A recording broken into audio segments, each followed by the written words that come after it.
इंग्लिशमध्ये एक म्हण आहे, प्रॅक्टिस मेक्स मॅन परफेक्ट. तसंच आपण 50K सिरीज तुमच्या भरपूर प्रॅक्टिससाठी स्टार्ट केलेली आहे, जिथे आपण 50,000 क्वेश्चन्सची प्रॅक्टिस करणार आहोत, सगळ्या सब्जेक्ट्सची मिळून. आणि ह्यामध्येच आज आपण गणित व बुद्धिमत्ता म्हणजेच मॅथ अँड रिझनिंगची प्रॅक्टिस करणार आहोत. आणि ह्यामध्येही आय विल मेक शुअर की आपले जे जे काही एक्सप्लेनेशन्स असतील ते खूप डिटेलमध्ये असतील, आणि छोटे ट्रिक्स असू देत किंवा त्याचं डिटेल्ड व्हर्जन असू देत एक्सप्लेनेशनचं, ते दोन्ही मी एक्सप्लेन करणार आहे. Okay, so I hope you will like this and let's get started. So सगळ्यात पहिला प्रश्न बघा, 17/2 डिवाइड -85/36. तर ह्याचं उत्तर सांगायचं आहे की हे जर सॉल्व्ह केल्यावर काय उत्तर येईल. आणि हे PSI 2011च्या प्रिलिम्समध्ये आलेले प्रश्न आहेत. सो असे प्रश्न घेतलेले आहेत जे मोस्टली विचारले गेलेले आहेत, सो दॅट तुम्हालाही एक प्रॅक्टिस पण होते आणि तुम्हाला ते जे पॅटर्न आहे, क्वेश्चन पेपर्स कसे येतात, कोणत्या टाईपचे प्रश्न विचारले जातात, हे तुम्हाला क्लिअर होण्यासाठी. ओके, सो सगळ्यात पहिला 17/12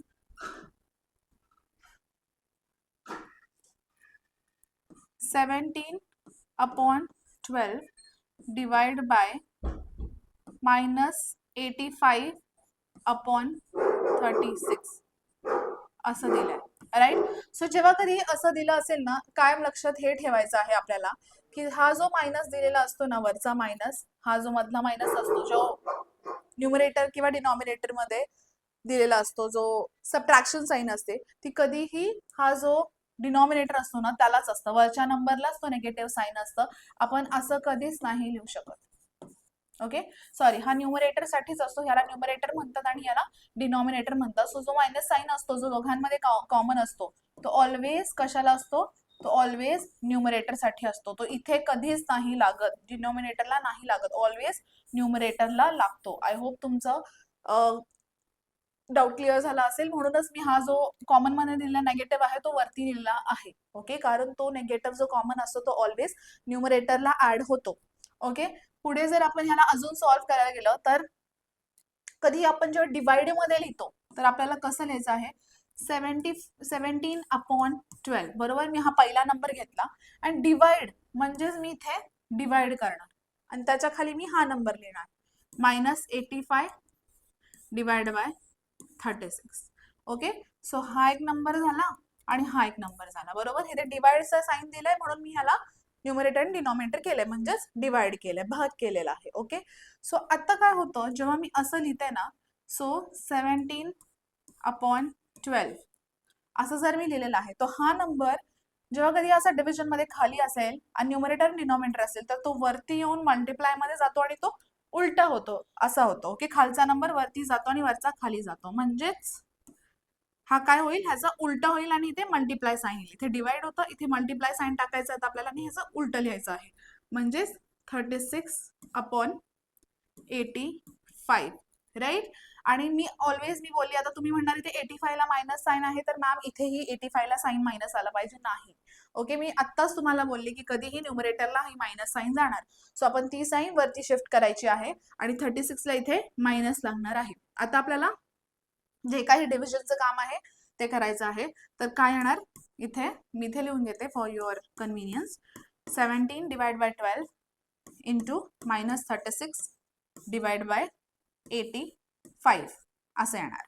ओके, सो आता इथे डिवाइड करायचं आहे, 12 3 जा 36, राईट. आणि 17चा टेबल जर तुम्हाला येत असेल तर तुम्हाला माहितीच असेल, 17 5 जा क्रॉस मल्टिप्लाय, क्रॉस मध्ये डिवाइड केलं बिकॉज मला ते एकाच टेबल मध्ये दिसले. सो 12 3 जा 36 आणि 17 5 जा 85.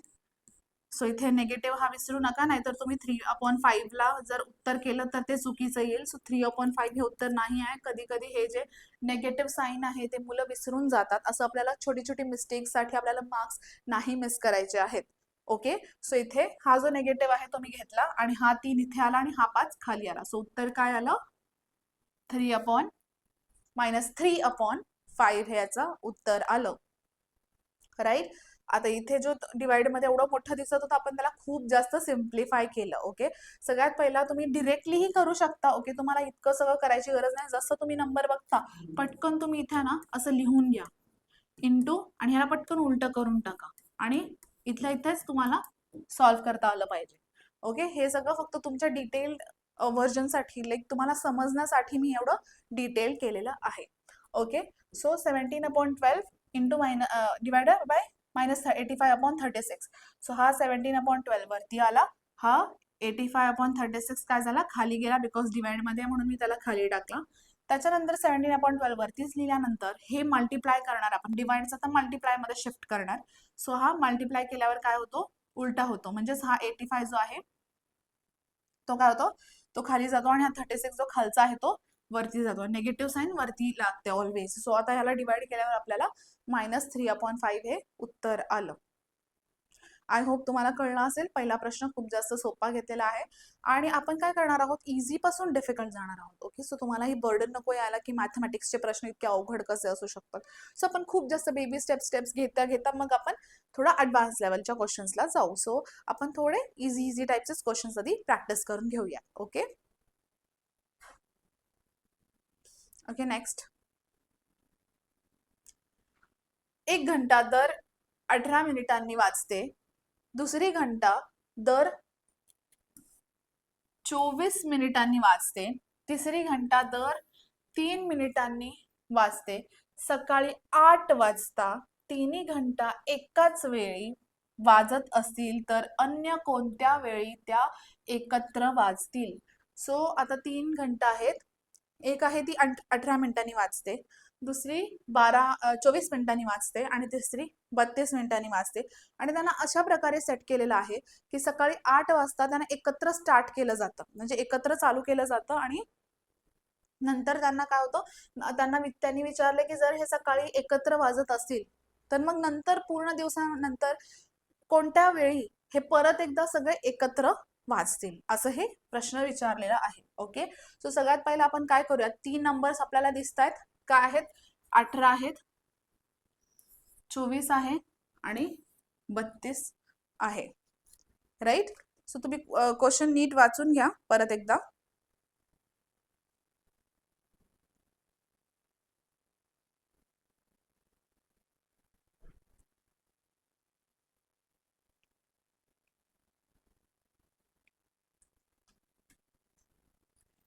ओके, सो आपण ह्याला काय करणार आहे प्राइम फॅक्टरायझेशन ज्याला आपण म्हणतो ते करणार आहोत. ओके, सो सगळ्यात पहिला आपण काय घेऊयात नंबर लिहून घेऊयात. 18 आहे, 24 आहे आणि 32 आहे. बरोबर, हे 3 नंबर्स आपल्याला दिलेले आहेत. आपण त्याला फॅक्टरायझेशन मध्ये लिहिलंय बिकॉज आपल्याला काय काढायचं त्यांचा कॉमन काढायचं आहे. ते कधी वाचतं त्याचं कॉमन काढायचं आहे म्हणून आपण असं त्याला लिहून घेतलेलं आहे. ओके,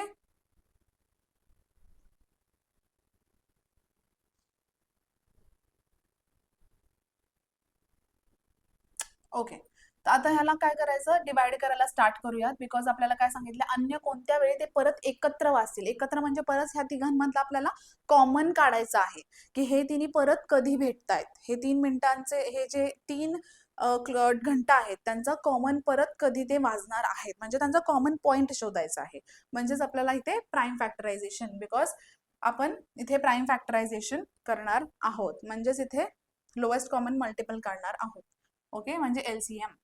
सो आता मी जर इथे एलसीएम करायला स्टार्ट केलं तर सगळ्यात पहिला मी 3 करते बिकॉज 3 इथे मला कॉमन दिसतोय. Okay, so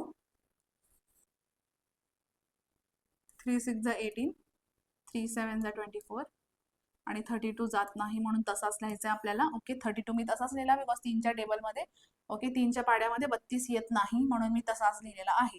okay, 3 8 20. नेक्स्ट, आता बघा नीट व्यवस्थित परत बघा. आता हे जर नीट केले नीट बघितले तर हे 2 नंबर परत 4च्या टेबलमध्ये मला दिसत आहेत. सो हे 6 येत नाही म्हणून मी तसाच लिहिणार. सो 4 2 8, 8 8 4 32 किंवा 4 8 32. बरोबर, इथपर्यंत कळलं तुम्हाला.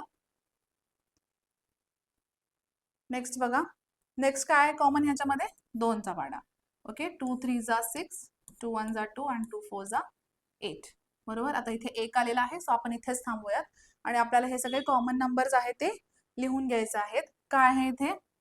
3 × 4 × 2. आता मी परत इथे 1 करायला गेले ना या सगळ्यांना खाली, तरी पण इथे 3 आणि इथे 4च येणार आहे, म्हणून मी परत तो स्टेप मोठा केलेला नाही आहे. इथेच त्याला एंड केलं. इथे मनाला मी एंड करून टाकलं. ओके, सो 3 हा 3, हा 4, हा 2, परत हा 3. आता 1 घ्यायची गरज नाहीये बिकॉज एकाने मल्टिप्लाय केल्यावर तो नंबर सेमच राहणार आहे, सो 1 घेण्यात काही अर्थ नाहीये. नेक्स्ट आहे 4. ओके, सो आता ह्यांना काय करायचं आहे? मल्टिप्लाय करायचं आहे. Okay, 4 3 is 12, 12 2 is 24 and 24 into 12. आता ह्याला मल्टिप्लाय करा. ओके, 24 into 12, 4 2 is 8, 2 1 is 2, 4 आणि 4 8. ओके, सो येतं 4 2 is 8, 2 1 is 2, 2 2 is 4 आणि परत 4 1 is 4. So answer is 288. Okay, 288 ह्याचं मल्टिप्लिकेशनचं उत्तर येतं.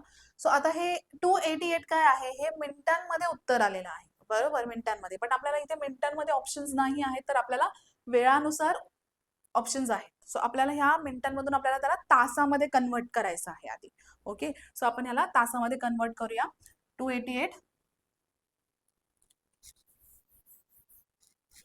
मिनिट्स आहे इथे उत्तर.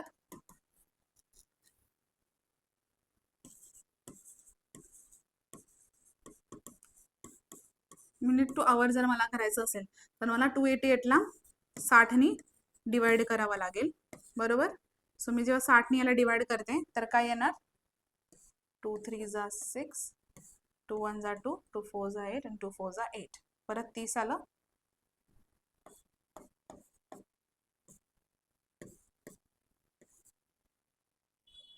ओके, सो 72/15 असं आलेलं आहे. सो 3 5 is 15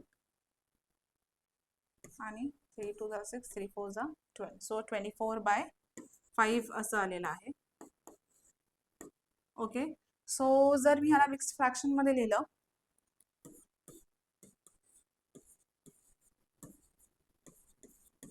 तर काय येईल? हे येईल कंप्लीट मध्ये. हे काय येईल?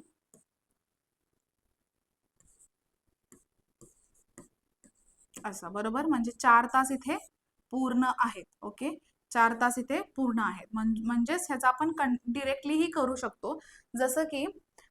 जसं की मला जर हे लिहायचं असेल 288 मिनिट्सला आवर्समध्ये कन्वर्ट करायचं असेल तर मी असं पण करू शकते. ओके, एका तासामध्ये किती मिनिटं असतात? 60 मिनिटं असतात. बरोबर, आणि 288 जर आपण पकडलं तर 288च्या जवळचा डिव्हिजिबल नंबर आपण बघू. 6 4 जा 24 आणि जर मी याला 60नी मल्टिप्लाय करत असेल तर 240 येणार. बरोबर, म्हणजेच ह्याचा जवळचा कंप्लीट तास किती आहे? 240 मिनिट्स, म्हणजेच 4 आवर्स, 4 तास, म्हणजेच 240 मिनिट्स. बरोबर, जर मी 240 घेत असेल तर ह्याच्यात अजून किती एक्स्ट्रा राहिलेले आहेत? 48 मिनिट उरलेले आहेत आपले. राईट, जर आपले हे 48 मिनिट अजून उरलेले आहेत तर हे 48 मिनिट मी असंच ठेवणार. मग ह्याला लिहिणार मी 4 तास आणि ह्याला लिहिणार प्लस 48 मिनिट. बरोबर, म्हणजेच 4 आवर 48 मिनिट्स. ह्याचा आन्सर काय होणार? जर मी ह्याला कन्वर्ट केलं डिरेक्टली असं तर ह्याला आपण असं करू शकतो, बिकॉज हे थोडंसं खूप लांब जाणार आहे आणि मिक्स फ्रॅक्शननी पण आपल्याला पटकन उत्तर पण नाही मिळणार, म्हणून हे तुम्ही शॉर्ट फॉर्म हे अप्लाय करू शकता. हे जास्त इझी आहे. ओके, सो 288ला मी पहिला सगळ्यात जवळचं बघितलं काय आहे? 60ने डिवाइड केल्यावर 60 × 4 240, म्हणजे 240 मिनिट्स म्हणजेच 4 तास, बिकॉज 4ने मल्टिप्लाय केलंय म्हणून 4 × 60 केल्यावर 240 येतं. 240 मिनिट्स म्हणजेच 4 तास, बिकॉज 4ने मल्टिप्लाय केलंय. आणि आपण 288 मधून 240 मायनस केले तर आपल्याकडे 48 राहत आहे, म्हणजे 48 मिनिट हे आपले उरलेले आहेत. ओके, एक्स्ट्राचे राहिलेले आहेत. म्हणून 288 मिनिट म्हणजे किती? 288 मिनिट म्हणजे 288 मिनिट्स मीन्स आपले झाले कॅल्क्युलेट करून 4 तास 4 4 48 राईट, म्हणजे 4 तास आणि 48 मिनिटं. ओके, सो 4 तास आणि 48 मिनिटं हे काय झालं, त्याच्या नंतर वाचतायत राईट, म्हणजेच 4 तास 48 मिनिटानंतर हे परत एकदा एकत्र वाचतायत तासानंतर. ओके, आपल्याला ते आवर्स आणि मिनिट्स मध्ये मिळाले, बट आपल्याला टाइम मिळालाय का एक्झॅक्ट नाही, बिकॉज इथे टाइमाने आपल्याला वेळ विचारलाय. ओके, कोणत्या वेळी विचारलंय म्हणून आपण वेळ सांगणार आहोत त्यांना. सो हे जे आहेत हे इथे प्लस करायचे आहेत. पहिला किती वाजता वाचताय ते 8 वाजता सकाळी वाचतीये राईट. सो 8 मध्ये परत ती 4 तास आणि 48 मिनिटांनी ती परत एकदा वाजत आहे. सो 4 तास 48 मिनिटं आपण ह्याच्यामध्ये परत ऍड करू. ओके, सो 8 मध्ये 4 ऍड करा 12, आणि हे जे 48 मिनिटं आहेत ते असेच राहणार. ओके, सो उत्तर काय आहे 12 वाजून 48 मिनिटं. ओके, सो सकाळी 8 वाजता जर ती बेल एकत्र वाजत असतील तिन्ही बेल, तर त्या परत एकदा कधी एकत्र वाजणार आहेत, त्या 12 वाजून 48 मिनिटांनी परत एकत्र वाजणार आहेत. सगळ्यात आपण किती तास आणि किती मिनिटं ह्याचं उत्तर काढलं हे प्राईम फॅक्टरायझेशननी. ओके, एलसीएम एचसीएफ आपण म्हणतो त्याला, ते एलसीएम काढलेलं आहे आपण. ओके, एलसीएम काढल्यानंतर ओके म्हणजेच लसावी. ओके, एलसीएम मीन्स लसावी. सो लसावी काढल्यानंतर आपण काय केलं, हे सगळे जे मल्टिपल आले त्याला मल्टिप्लाय केलं आणि आपल्याला उत्तर आलं 288. 288 मिनिट आपल्याला कंप्लीट तास आणि कंप्लीट मिनिट्स मध्ये कन्वर्ट करायचं आहे. सो 288 मिनिट आपण इथे कन्वर्ट केला 4 तास 48 मिनिटं असं ह्याचं उत्तर येतं.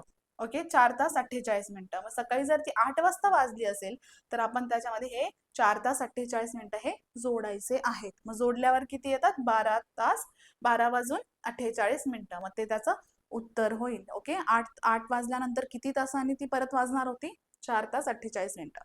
सो 8 नंतर 4 तास 48 मिनिटं ऍड केल्यावर येतं 12 वाजून 48 मिनिटं. सो उत्तर आहे 12:48.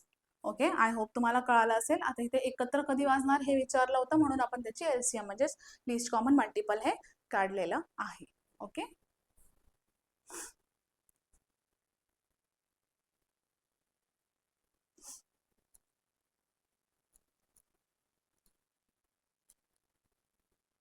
नेक्स्ट क्वेश्चन बघा. तिसरा प्रश्न. हा प्रश्न परत एसटीआय मेन्सला विचारला होता 2011 मध्ये. ए या वस्तूची किंमत बी च्या वस्तूच्या किमतीपेक्षा 400 रुपयांनी जास्त आहे. जर दोन्ही ए व बी ची किंमत 784 असेल तर बी या वस्तूची किंमत किती. म्हणजेच दिलेलं आहे, नीट बघा इथे लक्ष देऊन, काय प्लस होतं आणि काय मायनस होतं ह्याच्यामध्ये गडबड नाही झाली पाहिजे. ह्याच्यामध्ये जर गडबड झाली तर उत्तर चुकलं समजा. ओके, म्हणून लक्ष देऊन बघा. सगळ्यात पहिला काय आहे, ए या वस्तूची किंमत, ए या वस्तूची किंमत कोणापेक्षा जास्त आहे, बी पेक्षा कितीनी जास्त आहे, 400 नी जास्त आहे. ए या वस्तूची किंमत बी पेक्षा 400 नी जास्त आहे, म्हणजे ए ची जास्त आहे म्हणून बी मध्ये 400 ऍड केला. बरोबर, ए या वस्तूची किंमत बी पेक्षा 400 नी जास्त आहे, म्हणजेच बीच्या एवढीच पण त्याच्यामध्ये अजून 400 ऍड केले. ओके, सो ए ची किंमत बी पेक्षा 400 नी जास्त आहे. नेक्स्ट बघा इक्वेशन काय असेल, जर दोन्ही ए व बी ची किंमत 784 असेल, म्हणजेच ए व बी म्हणजेच ए आणि बी, ए प्लस बी ची किंमत काय आहे 784 म्हणजे 784. या वस्तूची किंमत किती. ओके, मग बी चं व्हॅल्यू किती हे आपल्याला काढायचं आहे, बी ची प्राइस काढायची आहे.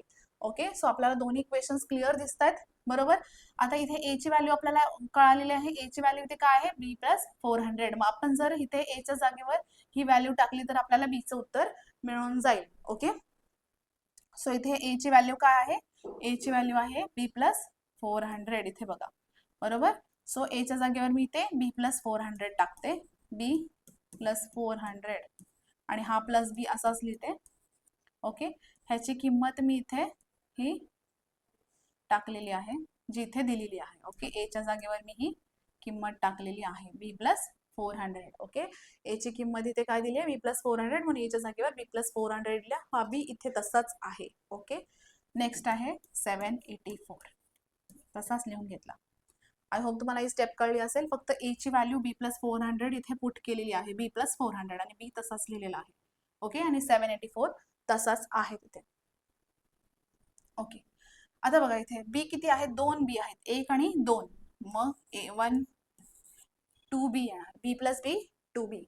ओके, आणि आपण आता 784 लिहूयात आणि हा नंबर आहे ना, सो हा नंबर पण आपण उजव्या साईडला पाठवूयात. आता हा इथे प्लस मध्ये आहे, सो इकडे उजवीकडे जाऊन हा मायनस मध्ये होणार, म्हणून हा इथे -400 होणार. Okay, so 2B is equal to 384. बरोबर ना.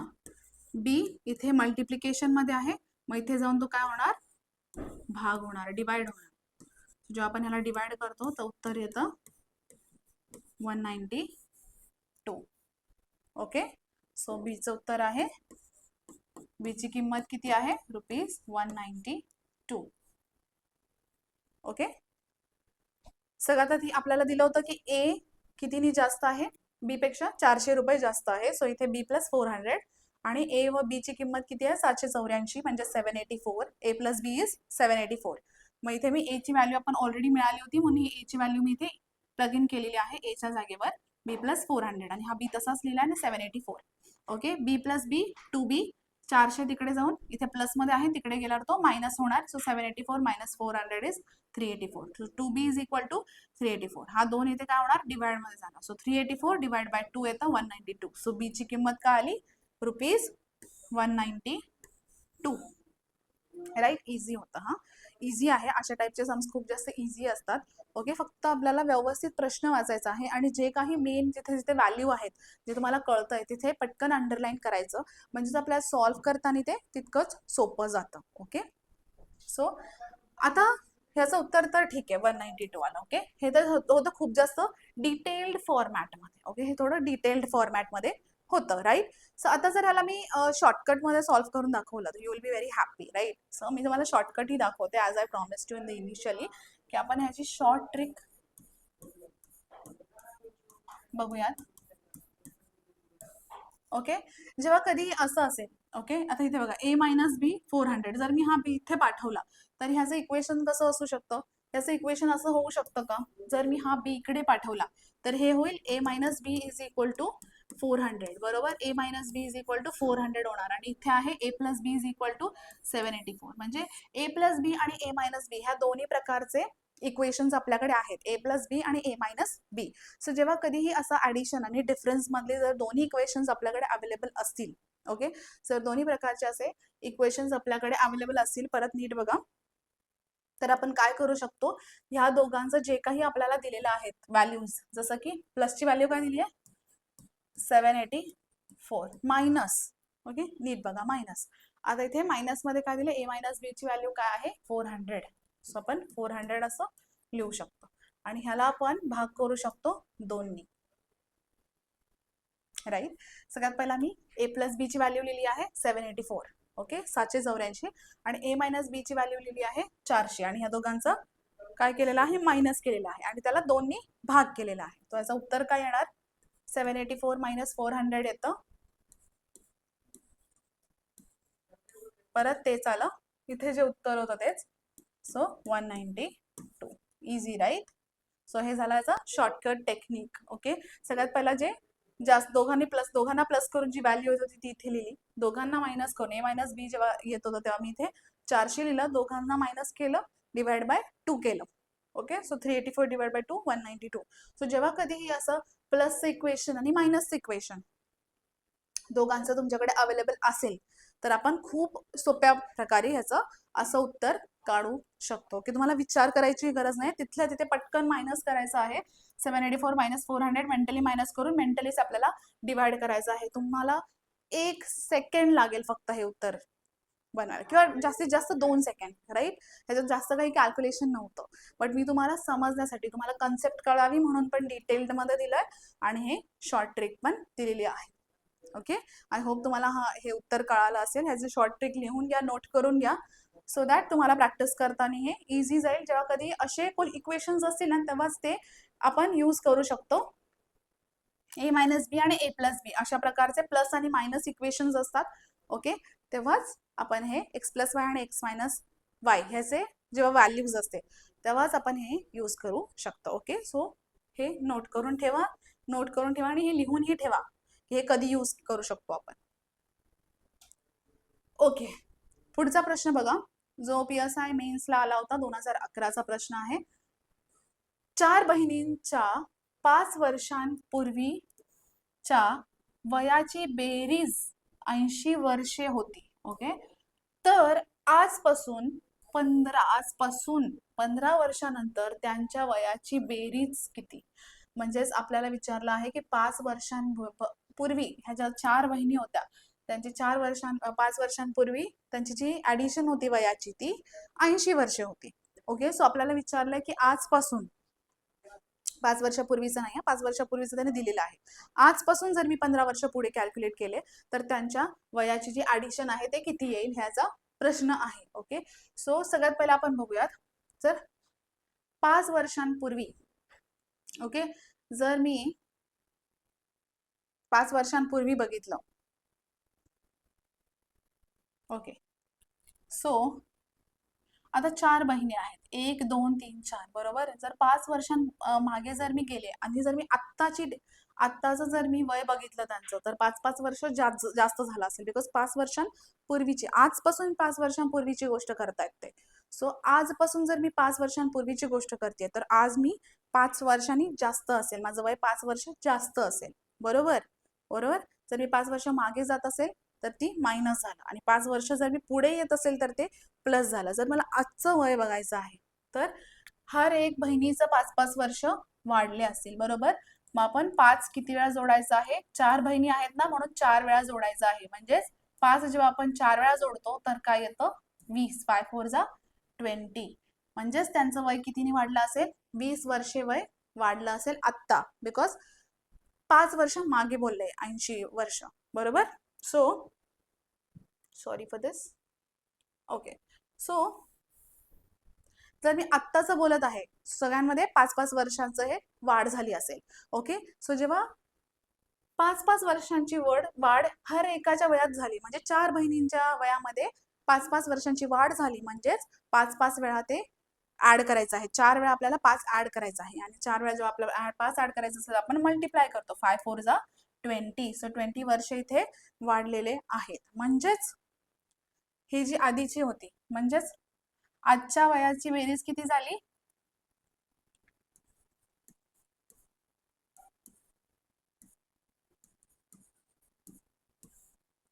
आत्ताच्या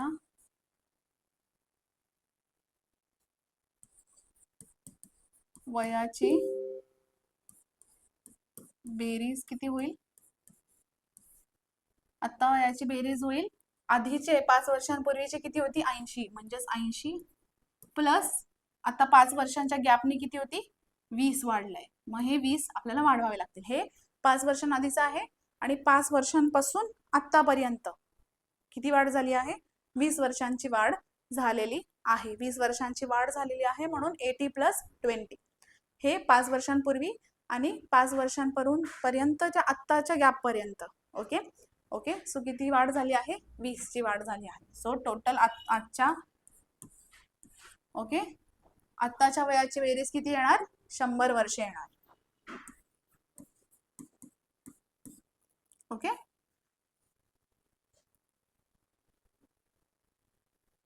मग आता आपल्याला विचारलंय आजपासून जर मी 15 वर्षांनंतर त्यांच्या वयाची बेरीज किती असेल काढली तर, बरोबर. सो 15 वर्षानंतर म्हणजेच आता आजपासून जर मी 15 वर्ष पुढे जाते तर ह्याचाच अर्थ ह्यांच्या वयामध्ये परत 15-15 ची 4 बहिणींच्या वयामध्ये वाढ होणार, कमी नाही होत आहे, वाढ होतीये, म्हणून आपण मल्टिप्लाय करणार, बरोबर. 15-15 वर्षांची सगळ्या 4 बहिणींमध्ये वाढ होणार, म्हणून 15 4 वेळा जोडायचं आहे, म्हणून 15 4 जा 60, बरोबर. सो 60 वर्षांची परत वाढ झालेली आहे, म्हणून 15 वर्षानंतर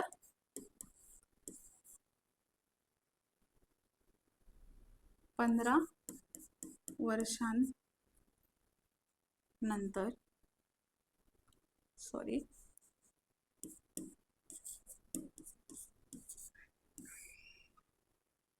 वयाची बेरीज किती असेल?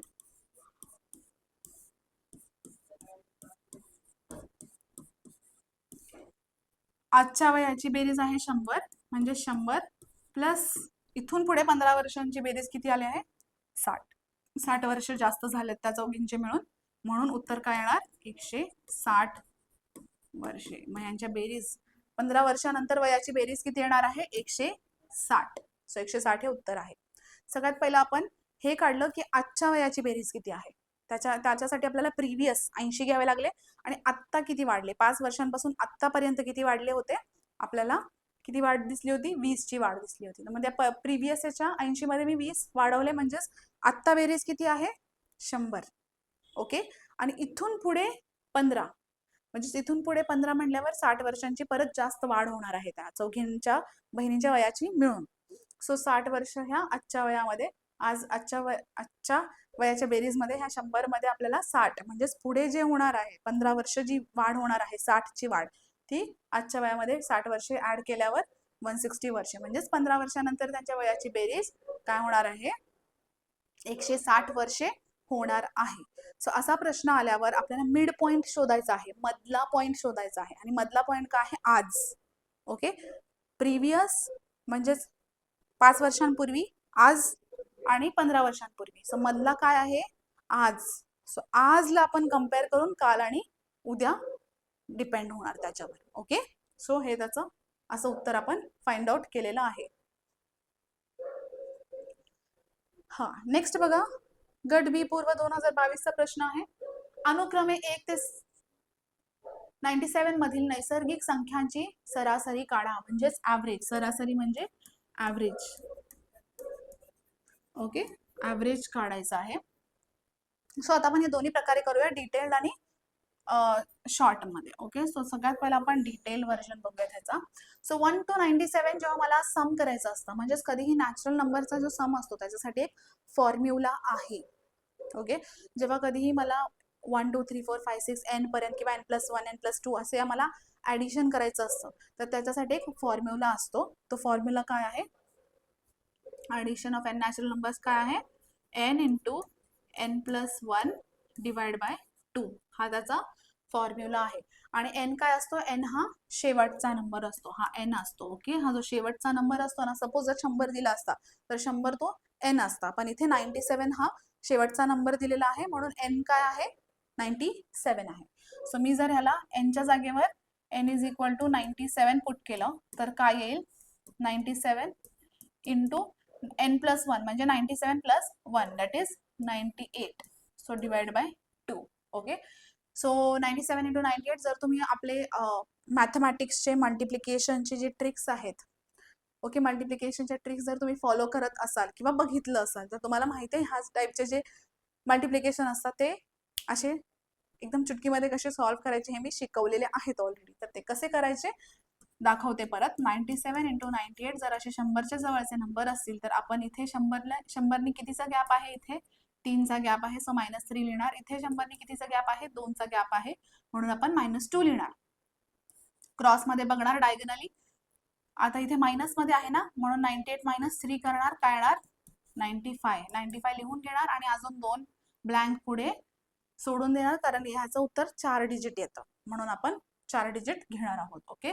सो 98 मधून 3 मायनस केला, 95 आला, राईट. आणि 3 2 ह्या दोघांचं मल्टिप्लिकेशन करायचं असतं. 3 2 6 येतं आणि हा 0 इथे लावावा लागतो, बिकॉज आपल्याला 2 डिजिट मध्ये ते लिहायचं आहे, म्हणून इथे 3 2 6 आणि 0 6 ह्याला असं लिहायचं आहे.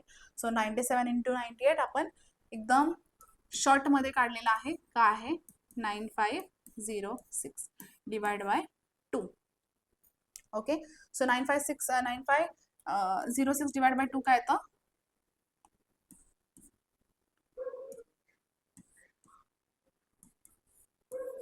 राईट, 4753. तर आता हे तर आलं ह्याचं सम. ओके. हे तर याचं काय आलं? ऍडिशन आलं. 1 to 97 याचं ऍडिशन काय आहे ते आलंय. बट आपल्याला विचारलेलं काय आहे?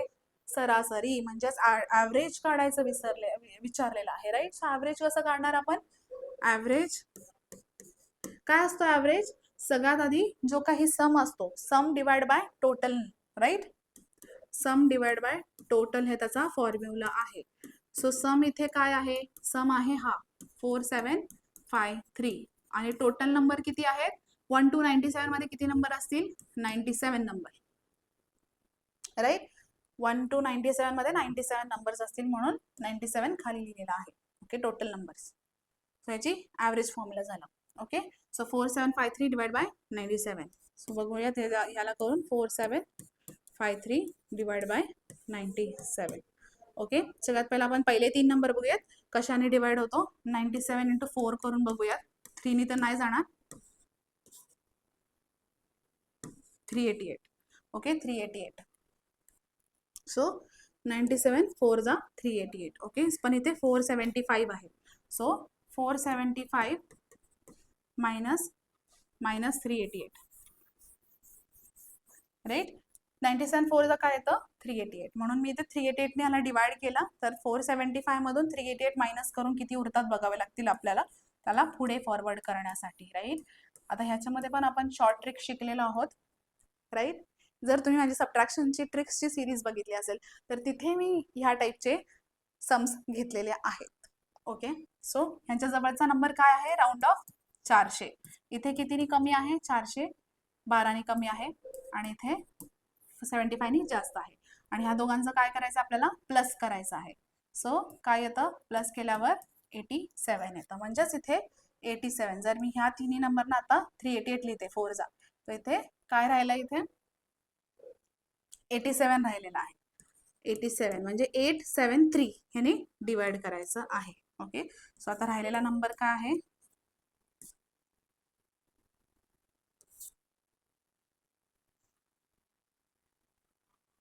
873 डिवाइड बाय 97. ओके, 97 नी परत डिवाइड करायचं आहे. ओके, सो 873 नी डिवाइड केल्यावर 97 ला काय येतं पहिलाच 4 आलेला आहे. ओके, इथे 4 आलेला आहे ऑलरेडी. सो इथे येतं 97 इंटू 9 येतं सवा. 97 इंटू 9 करूया.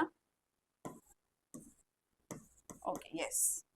So it is 949. इथे 4 ऑलरेडी होता आणि ह्याला कट केल्यावर 97 इंटू 9 येतो. So answer is 49. खूप जास्त सोपं आहे, ह्याला कॉम्प्लिकेट करू नका. ट्रिक्स यूज करा आणि हे जे अशा टाईपचे कॅल्क्युलेशन्स असतात ते खूप जास्त सोपे होऊन जातील. सगळ्यात पहिला मी काय केलेलं आहे सगळ्यात पहिला मी 1 to 97 मधली ॲडिशन काढलेली आहे नंबरची. 1 to 97 जर मी नंबर सगळे प्लस केले, ओके, सगळे नंबर्स मी जोडले तर त्याचं उत्तर काय येतं मी हे फाइंड आउट केलं. आणि त्याच्यासाठी एक फॉर्म्युला आहे n into n+1 divide by 2. बरोबर. आता n कधी पण इथे जो शेवटचा नंबर दिलेला असतो ना त्याला आपण कधीही n हा कन्सिडर करतो. म्हणून आता इथे n काय आहे इथे n 97 आहे आणि n+1 काय होणार एक नंबर पुढे म्हणजेच 98. ओके, 97 + 1 98. सो ह्या दोघांना इंटू केलंय. ह्या दोघांना इंटू करण्याची पण एक टेक्निक होती. राईट, ती आपण यूज केली आणि आपल्याला उत्तर आलं 9506 एका सेकंडमध्ये. सो 9506 डिवाइड बाय हा 2 तसाच याला डिवाइड केल्यावर 4753 हे उत्तर आलं. आता इथेच आपलं काम संपत नाही बिकॉज आपल्याला ॲव्हरेज सांगितलंय काढायला आणि ॲव्हरेजचं फॉर्म्युला काय आहे ॲव्हरेज काय असतं कधीही कुठल्या नंबरचं सम डिवाइड बाय किती नंबर दिले आहेत टोटल. ओके, ते त्याचा फॉर्म्युला आहे. सो तो फॉर्म्युला यूज केला तर 4753 याचा सम आलेला आहे आणि नंबर्स किती आहेत 97 म्हणून ते डिवाइड मध्ये 97 आलेला आहे. ओके, सो जेव्हा आपण ह्याला डिवाइड करतो ओके ट्रिक्स वगैरे यूज करून तर उत्तर येतं 49. Okay, so 49 is the answer by using the long format. Okay, हे पूर्ण फॉर्मॅट सगळ्यात पहिला सम काढून म्हणजेच टोटल काढून आपल्याला ॲव्हरेज साठी डिवाइड केल्यावर आपल्याला हे उत्तर येतं. हे खूप जास्त लॉंग झालेलं आहे. बट ह्याची शॉर्ट ट्रिक कशी आहे ह्याला शॉर्ट फॉर्म मध्ये जर तुम्हाला करायचं असेल तर अशा प्रश्नामध्ये जेव्हा दोनच नंबर दिलेले असतात मॅक्सिमम आणि मिनिमम म्हणजे सगळ्यात लहान पहिला नंबर आणि सगळ्यात मोठा नंबर.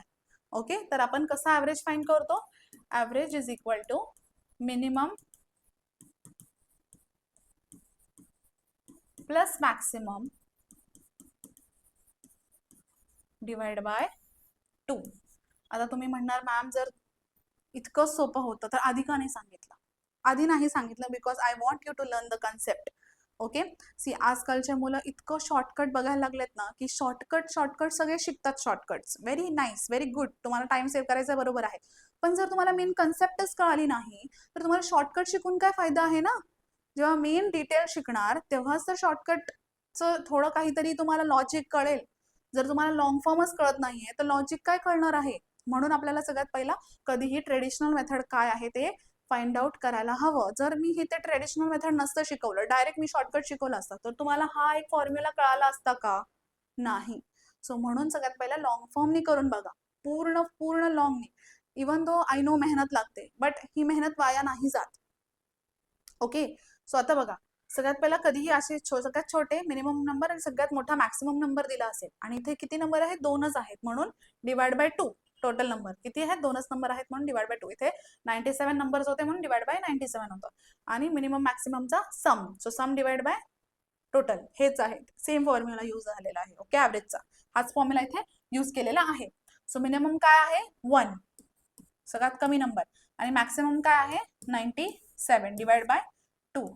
ओके, म्हणजेच 97 plus 1 is 98. 98 divide by 2 is 49. So answer is again 49. हे झालं शॉर्टकट मेथड. पेन पण उचलण्याची गरज नाही आहे आय गेस. 98 परत डिवाइड बाय 2, लगेच मेंटली आलं पाहिजे उत्तर 49. ओके, ह्या क्वेश्चनमध्ये तुम्हाला 1 सेकंड पेक्षा जास्त लागला नाही पाहिजे, इतका सोपा प्रश्न आहे. ओके, नेक्स्ट बघूयात. बघा, हा आरटीओ मध्ये विचारलेला प्रश्न आहे, 2020चा प्रश्न आहे हा. प्रश्न क्रमांक 6. जर 40 बकऱ्यांचा 20 दिवसांचा चराईचा दर ₹370, तर 30 दिवसांसाठी 111 रुपयात चरणाऱ्या बकऱ्यांची संख्या किती? म्हणजे संख्या निवडा. ओके, म्हणजेच सगळ्यात पहिला बकऱ्यांची संख्या दिलेली आहे, दिवस दिलेले आहेत आणि त्यांची प्राइस दिलेली आहे. आता दुसऱ्यामध्ये दिवस दिली आहे, प्राइस पण दिली, बट बकऱ्यांची संख्या गायब आहे, आपल्याला ती शोधायची आहे. ओके, सो हे कशासारखं सिमिलर साऊंड करतंय?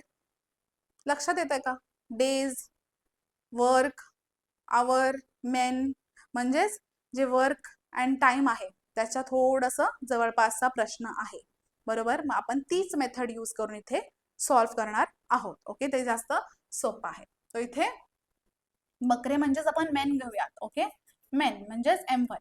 सो M1 जर मी घेतला 40, ओके, आणि जर मी घेतला दिवस म्हणजे D1 घेऊयात आपण, पहिल्या भागातला. ओके, हा पहिला पार्ट झाला प्रश्नाचा, तो दुसरा पार्ट आपण D2 वगैरे त्याला नाव देऊया. सो दिवस किती झाले? 20, आणि प्राइस आपण S1 घेऊयात. ओके, 370, बरोबर? हे झालं पहिला पार्ट. ओके, दुसऱ्या पार्ट मध्ये बकऱ्यांची किंमत M2 दिलेली आहे का? नाही, ती आपल्याला शोधायची आहे. ओके, आणि दिवस किती दिलेत? दुसऱ्या भागात 30 दिवस दिलेत, आणि प्राइस किती झाली आहे? 111 दिलेली आहे. हे झालं लिहून सगळे डिटेल, राईट? आता आपल्याला तसंच मांडायचं आहे जसं आपण टाइम अँड वर्क साठी जे फॉर्म्युला मध्ये आपण हे मांडतो तसंच मांडूयात आपण. सगळ्यात पहिला वरती काय येतं? M1 इंटू D1, आणि डिवाइड बाय जे वर्क असतं ते कधीही खाली येतं, बरोबर? म्हणून S1 खाली जाणार. तसंच M2 into D2 divide by S2, हे याचा फॉर्म्युला आहे, नोट करून ठेवा. ओके, हा फॉर्म्युला आपण यूज करणार. जो या फॉर्म्युलामध्ये मी हे जे व्हॅल्यूज आहे ते पुट करणार, तर काय येणार? M1 काय आहे? 40 आहे, D1 आहे 20, डिवाइड बाय S1 आहे 370, इज इक्वल टू M2 आपल्याला दिला नाही, आपण M2 लिहूया तिथे, इंटू 30 डिवाइड बाय 111, बरोबर? आता बघा इथे काय काय भाग होत आहे, खूप साऱ्या गोष्टी आहेत ज्या भाग होतात. हे 37 कट, हा 0 आणि हा 0 पण कट, बिकॉज हा इथे आल्यावर डिवाइडच होणार आहे, म्हणून हा 0 कट झाला. ओके, नंतर जर आपण ह्याला व्यवस्थित दिलं परत, तर काय येणार? तर आपण ह्याला नीट लिहिलं, म्हणजे इथे नोट डाऊन केलं परत. 4 2 जा 12. ओके, हा परत इथे गेल्यावर काय होणार? हा 111 इथे मल्टिप्लाय मध्ये येणार वरती आल्यावर, आणि इथे 37चा हा जो आहे हा मल्टिप्लाय मध्ये येणार 3. ओके, हा झाला M2 ची किंमत. ओके, M2 जर मी इथे एकटा ठेवला तर हा 3 खाली येणार, हा 3 खाली आला, 111 वरती जाणार, म्हणून 111 वरती आला, आणि 4 2 जा येतं 8, म्हणून हा 8 वरती आला. ओके, आय होप तुम्हाला कळलं असेल कसं केलं मी.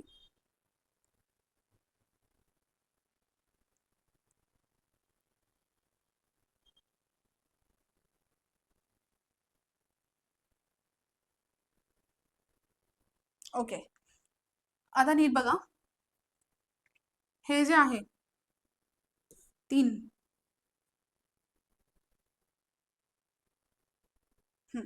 हा जो 3 आहे आणि हा 3 डिवाइड होणार 37 येणार, बरोबर, बिकॉज 1 2 3. जर तुम्हाला 3चा डिव्हिजिबिलिटी रूल माहिती असेल तर तुम्हाला माहिती आहे कधीही त्या ज्या नंबर आहे त्यांचा जर सम घेतला तर तो सम इथे काय आला, इथे म्हणजे ऍडिशन केलं, त्यांना जोडलं तर 1 2 3 येत आहे, म्हणजे 3 हा 3च्या टेबलमध्ये येतो, बरोबर, 3 ह्या पाड्यामध्ये येतो, म्हणून हा डिवाइड होणार 3. सो 3 3 जा 9 आणि इथे राहिले काय, 2 राहिले, बरोबर, म्हणून 27 राहिले इथे. सो 3 9 जा 3 7 जा 21 म्हणून 37 राहिला. आता हा 37 हा 37 कट होणार आणि राहिले किती, 8. सो M2 ची किंमत म्हणजेच बकऱ्यांची जी संख्या आहे ती किती आली, 8. मग 8 हे आपलं उत्तर आहे. खूप सोपं आहे, बरोबर. सगळ्यात पहिला डेटा नोट डाऊन केला, काय काय येते काय काय नाही, आपल्याला बकऱ्यांची संख्या शोधायची होती.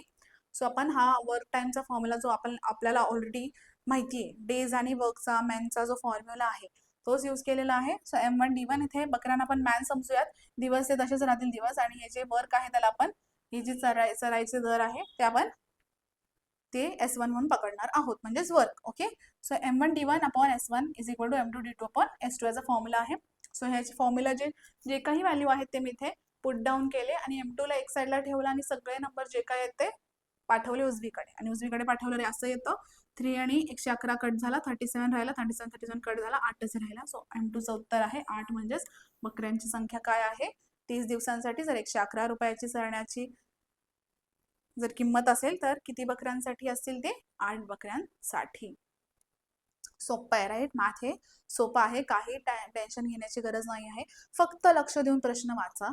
ओके, मग सगळं सोपं जाईल. ओके, हे जे पॅटर्न आहे ते नोट डाऊन करायचा प्रयत्न करा, की कसं कसं काय व्हॅल्यू झाल्यावर कसा आपण कुठला फॉर्म्युला यूज करणार, लगेच तुम्हाला क्लिक झालं पाहिजे डोक्यात. आणि हे कधी होणार तर हे प्रॅक्टिसनेच होणार. ओके, तुम्हाला खूप प्रॅक्टिस करायची आहे, मगच तुम्हाला त्यातला पॅटर्न हा लक्षात येणार आहे. ओके, सो हा खूप जास्त सोपा प्रश्न आहे. हा राज्यसेवा प्रीच्या 2011 मध्ये विचारलेलं होतं. ओके, सो 1500च्या 5/3 च्या 1/5 किती. ओके, च्या म्हणजेच काय, मल्टिप्लिकेशन. ओके, त्याचा ओके 100च्या 80% किती.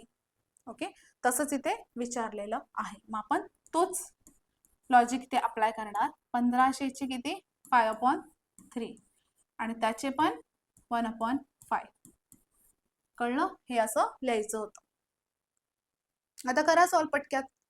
ओके, काय येणार, 5 5 ने गुणाकार, आय मीन भाग. ओके, 5 3 जा 15 आणि 3 1 जा 3, इथे राहतो 100.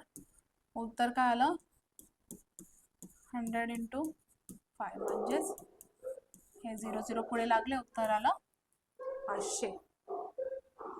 खूप सोपा होता हा प्रश्न. ओके, मेंटली पण सॉल्व होऊ शकतो असा होता. जर तुम्ही असं डिरेक्टली लिहिलं इथे प्रश्न सोडवताना 1500 × असं जरी लिहिलं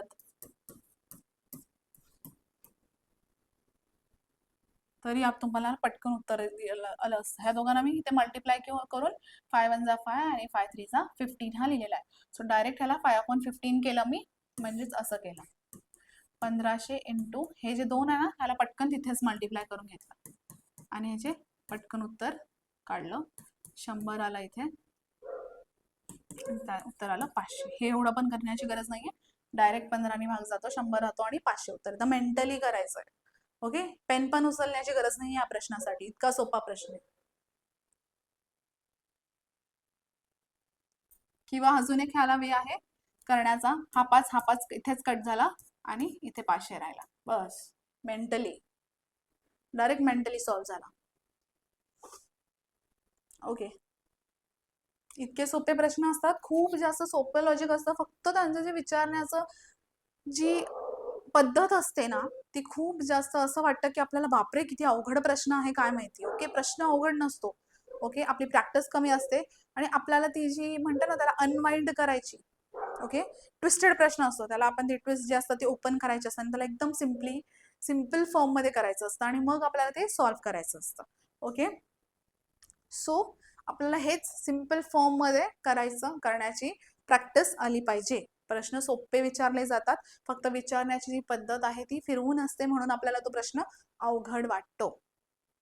ओके, आता 8वा प्रश्न बघूया. ए चा पगार बी पेक्षा 20% कमी आहे. ओके, ए चा पगार काय आहे? बी पेक्षा 20% कमी आहे. बी चा पगार ए पेक्षा किती टक्क्यांनी जास्त आहे? म्हणजेच बी चा पगार हा ए पेक्षा कितीनी जास्त आहे. सो ए चा पगार काय आहे? बी पेक्षा कमी आहे 20%. मग बी चा पगार किती जास्त आहे ए पेक्षा हे फाइंड आउट करायचं आहे. ओके, म्हणजेच वाईस वर्सा आहे.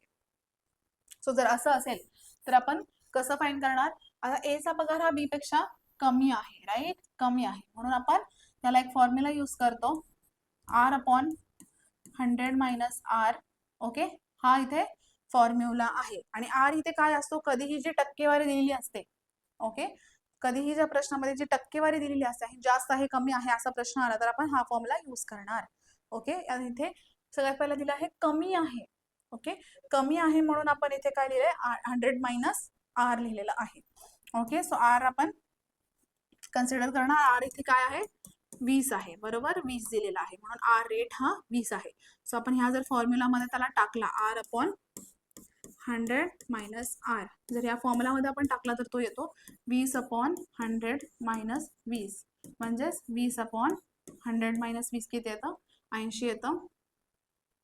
ओके, आणि हा कट झाला आणि उत्तर आलं 1/4.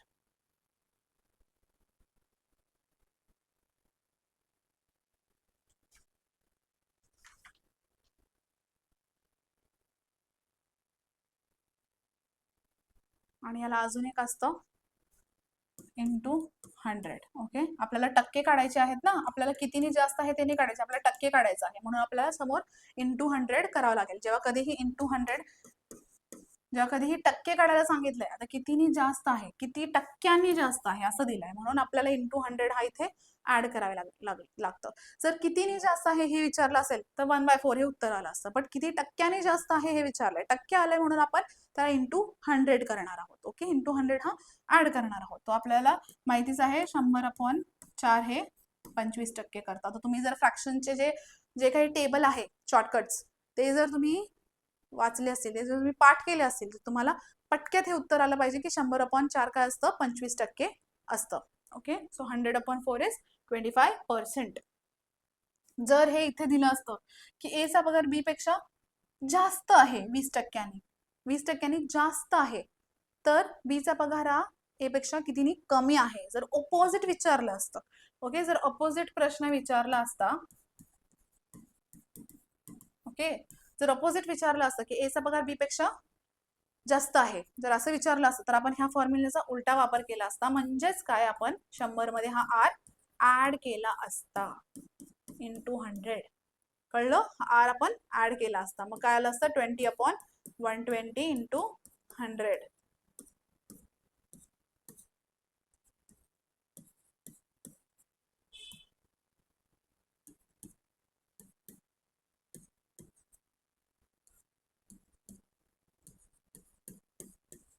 म्हणजेच किती येणार?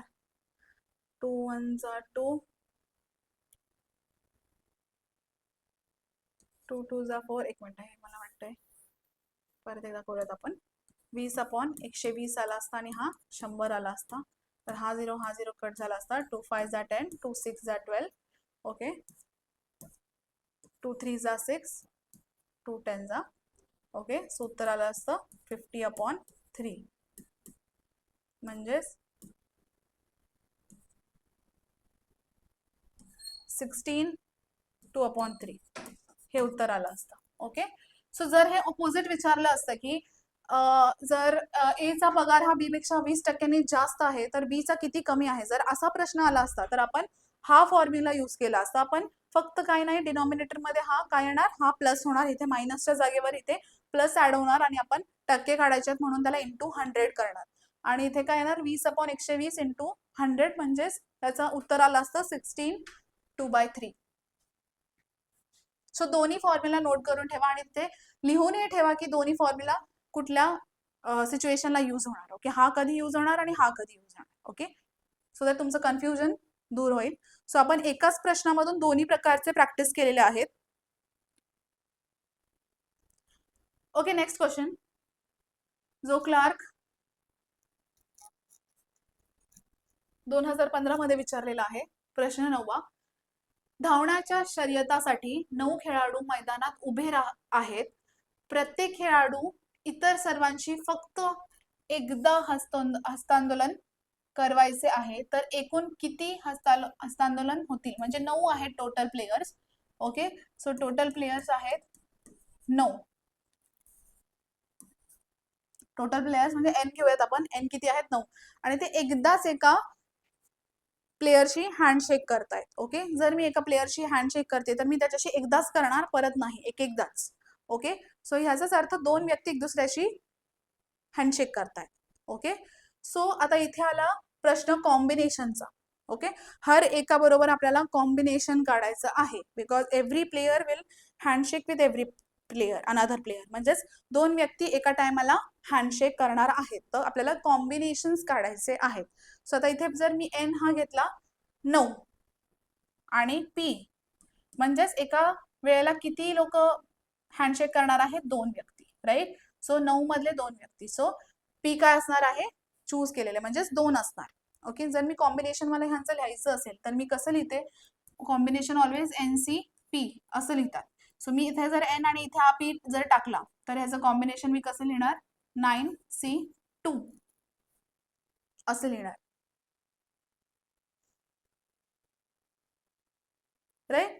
सो जर मी एनच्या जागेवर हा एन टाकला आणि पीच्या जागेवर हा जर पी टाकला तर तो येणार 9C2. ओके, आणि ह्याचा फॉर्म्युला काय असतो? NC कॉम्बिनेशनचा फॉर्म्युला असतो n फॅक्टोरियल, म्हणजेच वरचा फॅक्टोरियल अपॉन p फॅक्टोरियल, खालचा factorial, into n minus p factorial. असा याचा फॉर्म्युला असतो कॉम्बिनेशनचा.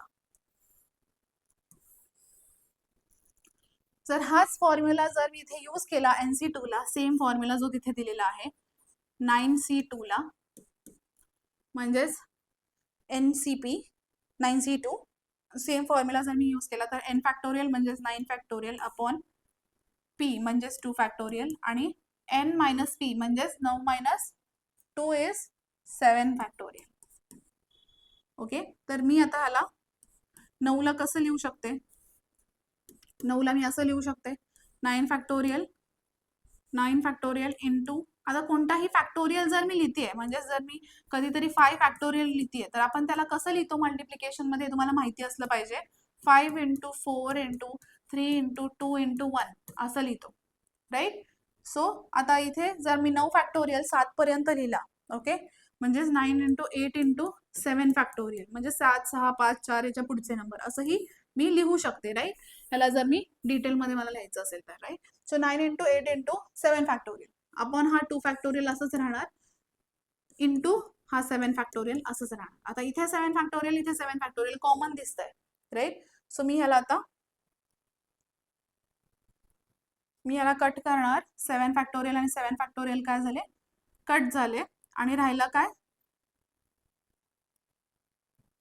राहिले 9 इंटू 8 डिवाइड बाय 2 फॅक्टोरियल. आता 2 फॅक्टोरियल 2 इंटू 1 पण लिहू शकते मी, राईट, किंवा 2 पण लिहू शकते, बिकॉज 2 इंटू 1 परत 2च येतं. सो आता जर मी ह्याला कट करते तर उत्तर काय येतं? 2 4 जा 8 आणि इथे 9 असंच राहणार. सो 9 4 जा येणार, 9 इंटू 4 येणार, 2 कट झाला, 9 इंटू 4 येणार 36. सो काय येणार याचं उत्तर? किती होणार हँडशेक्स? टोटल होणार 36. याचं उत्तर आहे. डिटेल फॉर्मॅटमध्ये जेव्हा आपण कॉम्बिनेशनचा फॉर्म्युला घेतो तर त्याचं उत्तर आपण असं काढतो. ओके, कॉम्बिनेशन NCP चा फॉर्म्युला यूज करून आपण असं डिटेल उत्तर काढतो. बट ह्याच्यामध्ये ही एक खूप छोटा शॉर्ट फॉर्म्युला आहे. ओके, तो कसा? T is equal to n into n minus 1 divide by 2. Okay, असाही याचा फॉर्म्युला आहे. सो n हा काय आहे? किती नंबर दिला आहे प्रश्नामध्ये तो इथे n असतो. So n into n minus 1 म्हणजेच 9 मायनस 1 8 येतं डिवाइड बाय 2. परत हे याच्यासारखंच दिसतंय राईट. सो 2 4 जा 8 आणि 9 इंटू 4 काय येतं 36. याचा शॉर्ट फॉर्म आहे. So n into n minus 1 divide by 2 हे पण फॉर्म्युला आपण यूज करू शकतो. हा पण इम्पॉर्टंट फॉर्म्युला आहे. नोट डाऊन करून घ्या. जेव्हा असे नंबर ऑफ प्लेयर्स दिला असेल आणि असं दिलं असेल की एका प्लेयर बरोबर एकदाच हँडशेक होणार आहे, ओके, 2 व्यक्ती एकदाच हँडशेक करणार आहेत, तर आपण हा फॉर्म्युला यूज करू शकतो. n into n minus 1 divide by 2. आणि n काय आहे, खेळाडू किती दिले आहेत ते 9 आणि 9 मायनस 1 इज 8. सो 9 8 जा 2 आणि 4 इथे डिवाइड झाला 9 4 जा 36. सो 36 हे याचं उत्तर आहे.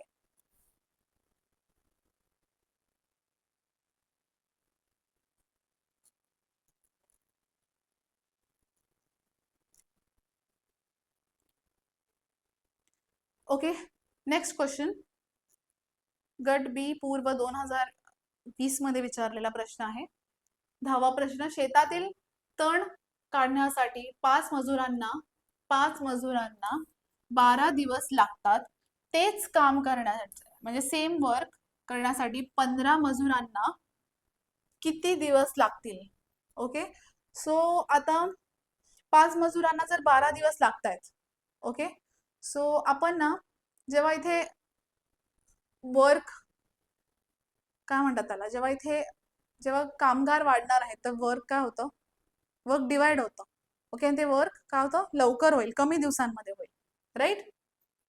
सो आपण इथे पहिला जर व्यवस्थित बघितलं तर हे एलिमिनेशन मेथडनी पण पटकन होईल. बिकॉज जर 5 मजुरांना 12 दिवस लागतायत म्हणजेच जे उत्तर काय आहे, आता पुढे काय आहेत 15 मजूर आहेत म्हणजे जास्त मजूर आहेत. तर जास्त मजूर असतील तर दिवस काय लागतील, कमी लागतील. ते काम पटकन उरकेल, पटकन होईल ते काम. सो आपल्याला दिवस कमी लागतील, 12 दिवसांपेक्षा कमीच लागतील ऑब्व्हियसली. सो जर मी 12 दिवसांपेक्षा जर कमी लागणार आहे दिवस, सो 12 पेक्षा जे जास्त आहेत ते आपले कट होणार आणि उत्तर काय येणार 4. ओके, खूप जास्त सोपा होता.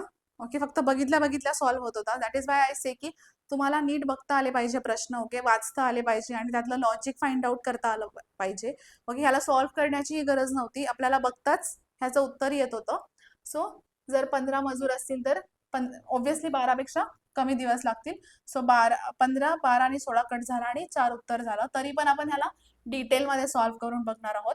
जेव्हा कधी असा प्रश्न असेल तर आत्ताच आपण डिस्कस केलं, इथे वर्क काही दिलेलं नाहीये, दोघांचा वर्क सेम आहे. बिकॉज इथे दिलेलं आहे की तेच काम म्हणजेच सेम काम आहे, म्हणजे डिनॉमिनेटर मध्ये 1च येणार आहे.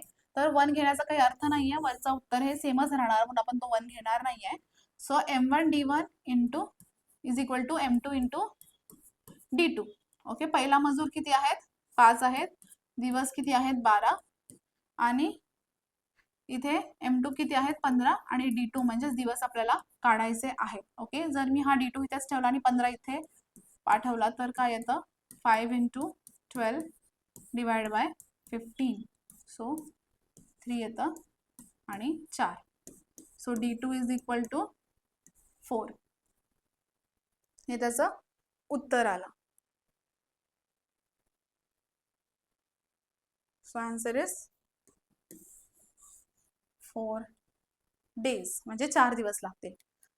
ओके, हा फॉर्म्युला ही नोट डाऊन करून ठेवा.